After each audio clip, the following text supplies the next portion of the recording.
اس سے بھی دل کی تطہیر ہوتی ہے۔ اور ہم نے یہ عرض کیا اس کا مختصر سفر یہ ہے کہ اہل اللہ کی اگر نظر پڑ جائے تو وہ کام جو 40-50 سال میں ہو آنن فانن میں ہو جاتا۔ اس پر ہم نے کچھ باتیں آپ سے عرض کی تھیں گزشتہ اتوار۔ آج ہم اس پر گفتگو کریں گے۔ آج دیکھیے دنیا میں ہر آدمی بے چین ہے، سکون نہیں، پریشان ہے، اطمینان قلب حاصل نہیں۔ جتنے نشہ آور کرنے والے لوگ ہیں ان سے پوچھئے، یہ بھی آپ کو یہی جواب دیں گے۔ طبیعت بے چین رہتی ہے تو نشہ کرتے ہیں، اس سے سکون آ جاتا ہے۔ ہر نشہ آور سے آپ پوچھئے، وہ یہی کہے گا بھئی اس نشہ ہم اس لیے کرتے ہیں کہ چین اور سکون آ جاتا ہے۔ اب لوگوں کا اپنا اپنا معاملہ ہے، کوئی گانے سن کے سکون اور اطمینان حاصل کرتا ہے، کوئی موسیقی سن کر کے اطمینان اور فرحت حاصل کرتا ہے۔ اصل میں اطمینان ہے کس میں؟ طمانینت قلب کس سے ہوتی ہے؟ اسی کو رب کریم فرماتا الا بذکر اللہ تطمئن القلوب، آگاہ ہو جاؤ کہ اللہ تبارک و تعالی کا ذکر جو ہے اس سے طمانینت ہوتی ہے، دل کو اطمینان اللہ کے ذکر سے ہوتا۔ اور یہ ہم نے گزشتہ عرض کیا تھا، قرآن مجید فرقان حمید یہ بھی اللہ تبارک و تعالی کا ذکر ہے، نماز بھی اللہ تبارک و تعالی کا ذکر ہے۔ تو قلب کی طمانینت، اطمینان قلب یہ حاصل ہوتا ہے اللہ تبارک و تعالی کے ذکر سے، اور کسی سے نہیں۔ یہ سب نقلی کام ہے جس سے طمانینت قلب حاصل ہوتی ہے، اور اللہ تبارک و تعالی کا ذکر کرنے سے قلب کو اطمینان ہوتا ہے۔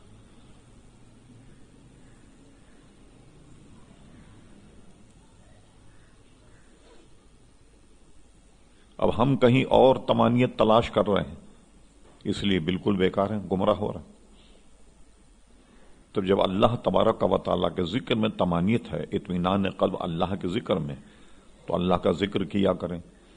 اس لیے صوفیاء کرام نماز اور روزہ کے علاوہ حلقہ ذکر کرتے ہیں، اپنے متعلقین، متوسلین، مریدین کو ذکر کرواتے ہیں کہ قلب کی تطہیر ہو جائے اور قلب مطمئن ہو جائے،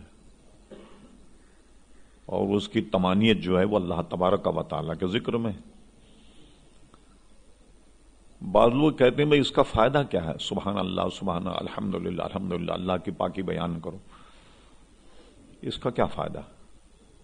نماز پڑھو یا قرآن کی تلاوت کرو، یہ جو ذکر کرتے ہیں صوفیہ، اللہ، لا الہ الا اللہ وغیرہ، اس کا کیا فائدہ ہے؟ مولانا روم فرماتے ہیں کہ دیکھیے سبحان اللہ، سبحان اللہ، اللہ پاک ہے، اللہ پاک ہے، اللہ پاک ہے، یہ کہنے سے اللہ کی پاکی میں تو کوئی فرق نہیں آئے گا کہ ہمارے اور آپ کے کہنے سے اللہ کی پاکی اور بڑھ جائے گی۔ معاذ اللہ، اس کی تو ذات و صفات گھٹنے بڑھنے سے پاک۔ لیکن مولانا فرماتے ہیں اصل میں اللہ کی پاکی بیان کرتے کرتے تم پاک ہو جاؤ گے، اس لیے تمہیں فرمایا گیا وَاذْكُرُوا اللَّهَ كَثِيرًا لَعَلَّكُمْ تُفْلِحُونَ، اگر تم فلاح چاہتے ہو تو اللہ تبارک و تعالیٰ کا ذکر کثرت سے کیا کرو۔ اللہ کی پاکی میں تو کوئی فرق نہیں آئے گا، لیکن رب کی پاکی بیان کرتے کرتے تم پاک ہو جاؤ گے۔ اور جہاں یہ ذکر و اذکار کی محفل ہوں، اس کی برکت اور اس کے ثمرات ملاحظہ فرمائیے۔ مسلم شریف میں حدیث ہے سیدنا ابو ہریرہ رضی اللہ تعالیٰ عنہ سے کہ حضور علیہ السلام نے فرمایا کہ جہاں اللہ تبارک و تعالیٰ کا ذکر ہو تو ایک جماعت ہے فرشتوں کی، اس کا نام ہے سیاحین۔ وہ کیا کرتی ہے؟ دنیا بھر کا گشت کرتی ہے، سیاحت کرتی ہے۔ وہ جہاں اللہ اس کے رسول کا ذکر ہو وہ وہاں جمع ہو جاتے ہیں اور سب کو بلا لیتے ہیں، تمام فرشتوں کے آؤ، ہمارا مدعا، ہم جسے تلاش کر رہے ہیں وہ یہاں ہے۔ سارے فرشتے جمع ہو جاتے ہیں، زمین سے آسمان تک جمع ہو جاتے ہیں، اور اس محفل میں شریک ہوتے ہیں جہاں اللہ اس کے رسول کا ذکر. محفل جب ختم ہوتی ہے تو محفل میں ایک ایک کا نام لکھا جاتا ہے، کون کون اس محفل میں شریک تھا. اللہ تبارک و تعالیٰ کی بارگاہ میں جاتے ہیں، اللہ تبارک و تعالیٰ سب جانتا ہے، مگر پوچھتا ہے کہاں سے آئے ہو. فرشتے کہتے ہیں مولا ہم فلاں محفل میں گئے تھے تو وہاں تیرا ذکر کر رہے تھے تیرے بندے. تو رب کریم فرماتا وہ کیا کرتے، کیا کہتے تھے؟ کہ اللہ تبارک و تعالیٰ تو اس سے جنت کے طالب تھے. تو کہا فرشتوں کیا انہوں نے جنت کو دیکھا ہے؟ فرشتے کہیں گے نہیں. اگر وہ دیکھ لیتے تو کیا کرتے؟ فرشتے کہتے ہیں کہ اور بھی زیادہ مانگتے تو اس سے اور بھی سوال کرتے. اور کیا کرتے تھے وہ؟ کہا مولا یہ جہنم سے پناہ مانگتے. کیا انہوں نے جہنم کو دیکھا؟ فرشتے کہیں گے نہیں. فرمایا اگر یہ جہنم کو دیکھ لے تو کیا کرتے؟ ظاہر اور زیادہ پناہ مانگتے. ہم نے تو خالی اپنے خیال میں رکھا ہے کہ جہنم ہے. فرمایا فاتقوا النار التي وقودها الناس والحجارہ، ڈرو اس آگ سے جس کا ایندھن آدمی اور پتھر. وہ کیسے جلتی ہے؟ آپ جانتے ہیں نا جلانے کے لیے کوئی ایندھن چاہیے ہوتا ہے، پیٹرول ہے، جیسے تیل ہے، گیس ہے، بجلی ہے. اس کے بغیر تو ہانڈی نہیں پکتی، کچھ جلانا پڑتا. لیکن جہنم کا ایندھن جو ہے وہ کیا ہے؟ لکڑی یا کوئلہ یا گیس ہے؟ فرمایا نہیں، اس کا ایندھن ہے آدمی اور پتھر، جس سے آگ روشن کی جاتی ہے. تو کتنا خطرناک ہوگا جہنم، وہ اگر آدمی دیکھ لے تو کیا حال ہوگا اس کا. تو کیا انہوں نے جہنم دیکھا ہے؟ کہیں گے نہیں. فرمایا اگر وہ جہنم دیکھ لے تو کیا کرتے؟ اور زیادہ پناہ مانگتے. تو رب کریم فرشتوں سے فرمائے گا فرشتوں تم گواہ رہنا میں نے ان سب کی مغفرت کر دی جو اس ذکر میں شامل تھے، میں نے سب کی مغفرت کر دی. اسی مسلم شریف میں ایک حدیث یہ بھی ہے جس میں اتنا اضافہ، اور یہ بھی سننے کے لائق. کہا مولا یہ تو وہ لوگ تھے جو ذکر فکر کی محفل میں موجود تھے. ایک کھڑا ہوا آدمی دور سے دیکھ رہا تھا یہ کیا کر رہے ہیں. تو رب کریم فرماتا ہے کہ جن کی میں نے مغفرت کی ہے ان کی وجہ سے میں نے اس کی بھی مغفرت کر دی. جو دور کھڑا ہوا ان کی محفل کا تماشا دیکھ رہا تھا. تو دیکھیے آپ اللہ کے ذکر کی محفل کی کتنی برکت ہے کہ فرشتے جمع ہو جاتے ہیں اور اللہ تبارک و تعالیٰ کے دربار میں آپ کے نام اور آپ کے معاملات پیش کرتے ہیں. یہ بندے اس ذکر میں موجود تھے اور تیرا ذکر کر رہے تھے. اور ان کا دیکھنے والا بھی محروم نہیں جاتا. اللہ کے نیک بندوں کے پاس جو بیٹھے وہ بھی محروم نہیں جاتا. اس لیے فرمایا کونوا مع الصادقین، اچھوں کے ساتھ ہو جاؤ. اور اللہ کے نیک بندوں کا حال یہ ہے، اسی مسلم شریف میں صحیح ستہ میں کئی طرق پر یہ حدیث آئی. ایک بنی اسرائیل کا شخص تھا جس نے 99 قتل کیے تھے. وہ اپنے بنی اسرائیل کے ایک عالم کے پاس پہنچا اور اس سے کہا کہ میں نے 99 قتل کیے ہیں، کوئی نجات کا راستہ ہے، کوئی مغفرت کا راستہ ہے؟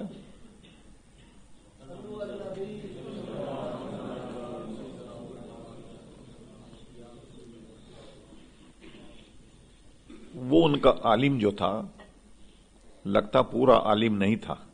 اس نے جب دیکھا اس نے 99 قتل کیے، انہوں نے کہا جا یہاں سے دفع. 99 قتل کر کے اس کے بعد پوچھتا کہ کوئی معافی اور تلافی کا کوئی راستہ ہے؟ اس نے اس کو بھگا دیا، کہا نہیں ہوگی تیری مغفرت، ڈانٹ دیا. اس نے سوچا کہ مغفرت تو ہونی ہی نہیں، اب 99 قتل کیے تو سنچری مکمل کرو. اس نے اسے بھی قتل کر دیا. لیکن آدمی ماں نفس ہے، وہ ملامت کرتا ہے. جب بھی کوئی برا کام کرے نا، ایک آپ کے بدن میں ایک مفتی ہے، ایک قوت ایسی ہے کہ وہ آپ کو ملامت کرتی ہے. کوئی بھی ناجائز کام آپ کریں، مولوی سے مسئلہ تو بعد میں پوچھیں، پہلے دل سے پوچھئے. دل ملامت کرتا ہے کہ یہ کام غلط ہوا، یہ صحیح بات نہیں ہوئی، یہ گناہ ہوا. نفس ملامت کرتا ہے. کبھی بھی آپ دیکھیں کسی برائی کی طرف جائیں، کوئی کہے یا نہ کہے، کوئی دیکھے یا نہ دیکھے، اللہ تعالیٰ تو دیکھ رہا، لیکن خود آپ کا دل ملامت کرتا کہ یہ کام میں نے غلط کیا. نفس ملامت کرتا. اسی لیے صوفیہ کہتے ہیں ایک سے نفس امارہ جو برائی کی طرف اکساتا، ایک ہے نفس لوامہ، یعنی یہ قوتیں ہیں پوشیدہ